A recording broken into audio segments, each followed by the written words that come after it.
E essas simulações, você falou que sistemas mais complexos. Então a gente faz simulações de sistemas incompletos. Sim, É? sim. A gente... É que assim, toda a física, né, de buracos negros ela é muito complexa, né? Porque a gente entra nas equações de Einstein, né, que... Se você pega as equações e abre, são páginas e páginas e páginas. É muito complexo. É muito complexo a ponto que, assim, pouca gente sabe, mas Einstein mesmo, ele não sabia resolver as próprias equações, de tão complexas que eram.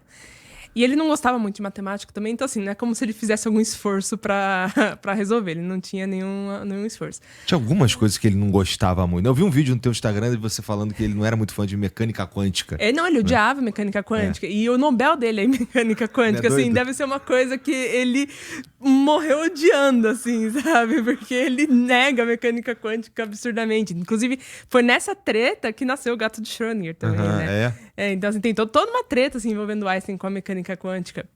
Mas as equações de relatividade geral, inclusive, e foi por isso que ele não ganhou o Nobel pela relatividade geral, né? Porque era uma coisa tão complexa e tão, assim, fora do comum que os físicos na época falaram, não, isso aqui é viagem, sabe? O cara tá viajando, ele pode ser muito bom em algumas coisas, né? Porque o Einstein publicou muita coisa em várias áreas, pode ser muito bom em outras áreas, mas isso aqui que ele trouxe aqui é viagem.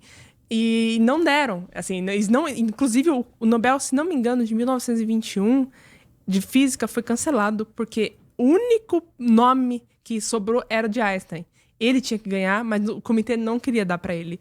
Aí o de 21 foi pra 1922, se não me engano. Ou é 23 ou 22. Entendi. Então, assim, ele ganhou o prêmio Nobel no outro ano, que era do ano passado, porque não queriam dar o prêmio pra ele. Será que era porque os caras achavam que era mó viagem o que ele tava fazendo? Ou será que é porque os caras não se gostavam mesmo? Deve ser as duas coisas. Tinha as duas coisas, Tinha as duas coisas. Tinha a questão de não gostava, mas tinha a questão de viagem, né? Tipo, de ser uma coisa muito viagem. E aí não gostava. Então, assim, as equações do Einstein, né? Elas são muito complexas de serem resolvidas. Até mesmo para um computador resolver. E aí, o que acontece é o seguinte. A gente começa com o mais simples, que é hidrodinâmica. E por que hidrodinâmica? Porque é dinâmica de fluidos, né?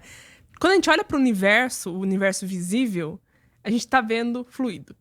É isso que a gente está vendo. Se a gente pegar toda a matéria visível que a gente vê batendo no liquidificador, o resultado ali vai ser um plasma, que é como se fosse um fluido com partículas carregadas, basicamente. Plasma é difícil de tu explicar legal, não é? É difícil, mas imagina como se você fosse esquentando, por exemplo. Você esquenta o líquido, ele vai esquentando, aí ele vira um vapor, né? Vira gás. Aí, se você pegar esse gás e continuar esquentando, vai chegar uma hora que os átomos, né, eles vão se separar, né? O elétron e o átomo, então, assim, vai ficar partículas carregadas, né? Elétrons e os átomos positivos, né? Isso é um plasma, né? Então, esse gás com partículas carregadas. Eu acho que é a melhor forma de explicar, né? Bom, dá pra imaginar. Dá pra imaginar. É tipo lâmpada, né? Tem de plasma. Mas o cara que tá olhando pra lâmpada, ele não consegue. Ele só tá vendo a luz, né? Mas tem aquelas bolas, que é partícula ou onda? Que é partícula onda. Que tá. Mas tem aquelas bolas de plasma também. Tem mesmo, que dá pra ter uma ideia mais ou menos do que é. Mas é um gás, né? Mas é interessante essa ideia de a gente... hidrodinâmica. Que tudo que a gente tá vendo é fluido. Porque isso é muito contraintuitivo. É muito contraintuitivo. Mas o motivo de ser contraintuitivo é porque a Terra é um dos únicos lugares no universo onde plasma é uma coisa rara, naturalmente. Entendi. A gente até tem plasma naturalmente, tipo auroras boreais, plasma. Em certas camadas da superfície da Terra tem plasma, só que é muito raro. A gente não vê assim no nosso dia a dia, sabe? Isso é por quê? Porque a gente tem a atmosfera, pela forma como... Sei lá. Assim, eu acho que foi uma série de coisas que, assim, a vida originou justamente porque não tem plasma, sabe? Eu acho que foi uma grande coincidência, enfim. Mas que levou a esse ponto, sabe? Convergiu, no caso. Mas, assim, quando a gente olha para o Sol, plasma. Quando a gente olha para as auroras de Saturno, Júpiter, plasma. Buracos negros ao redor deles, plasma. A galáxia em si, né? É basicamente um plasma que a gente está vendo, né? E só que plasma, é um fluido, então você precisa de dinâmica de fluidos para explicar. Só que, é o que eu falei, são partículas carregadas. E é comum que dentro desses plasmas tenha campo magnético. E aí você precisa de uma outra física, que é a física do eletromagnetismo, para juntar com a dinâmica de fluidos, porque você tem a força eletromagnética, né? Que ela entra dentro da dinâmica de fluidos. Uhum. E aí você junta essas duas, juntas elas viram MHD, que é magnetohidrodinâmica, né? O MHD a gente diminui quando a gente fala de buracos negros, porque ela parece o meio intermediário, mas, na verdade, assim, ela é importantíssima para a maior parte do universo, porque a maior parte do universo a gente explica com MHD. A gente não precisa de Einstein para responder muita coisa. E aí muita gente fala, MHD é o intermediário, então é mais fácil do que... Não, assim, é difícil também, tipo assim, e é muito conceito e muito fenômeno difícil.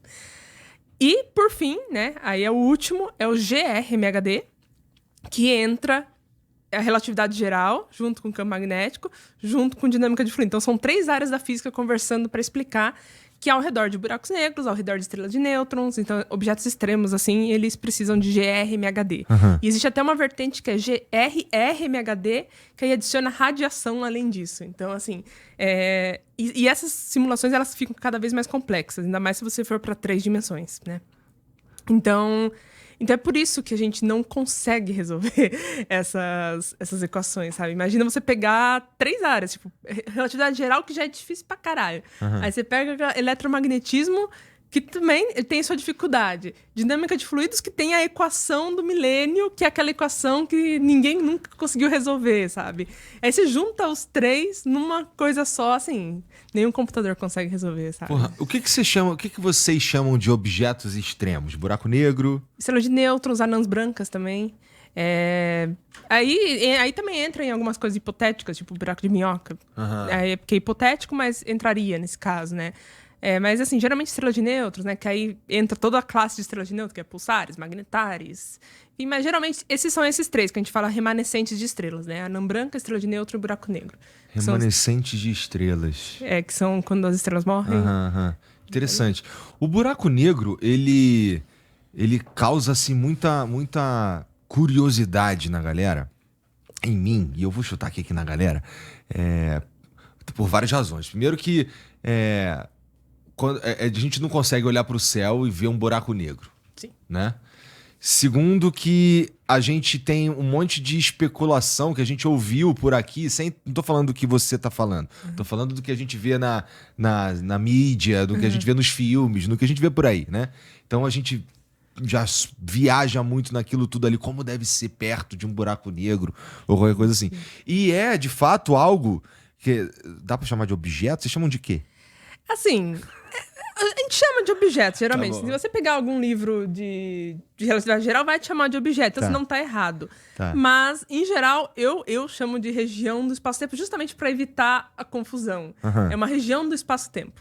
Então, só essa definição, região do espaço-tempo, você fica, caralho, que é isso, mané? Que viagem.